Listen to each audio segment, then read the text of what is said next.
মামুনের পাদময় কাহিনী। মামুন ছিল একটা অদ্ভুত ছেলে। সে যেমন খেতে ভালোবাসত তেমনি ভালোবাসত পাততে। বন্ধুরা ওর নাম দিয়েছিল পাদু মামুন গো। একদিন স্কুলে শিক্ষক ক্লাস নিচ্ছিলেন, হঠাৎ মামুন এমন একটা পাত দিল যে সবাই থু মেরে গেল। গন্ধে সবাই নাক চেপে ধরল, শিক্ষক তো রেগে লাল। এই মামুন, ক্লাসে এসব কি? মামুন লজ্জা পেয়ে বলল, স্যার আমি তো কিছু করিনি। বাতাসই এমন। স্যার বুঝতে পারলেন এই ছেলের প্রতিভা আলাদা। তাই তিনি মামুনকে বললেন, বাহ, যদি পাত দিয়ে কোনো ভালো কাজ করতে পারো তবে ক্ষমা পাবে। মামুন ভাবল, কি করা যায়। মামুনের পাদশক্তি।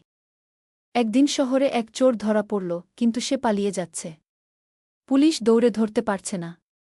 ঠিক তখনই মামুন এগিয়ে এসে এক ভয়ঙ্কর পাত দিল। বুম! চোর সাথে সাথে জ্ঞান হারিয়ে পড়ে গেল। পুলিশ ধন্যবাদ জানালো মামুনকে। সেদিন থেকে মামুন হয়ে গেল কুপাদম্যান, শহরের গন্ধযুক্ত রক্ষাকর্তা।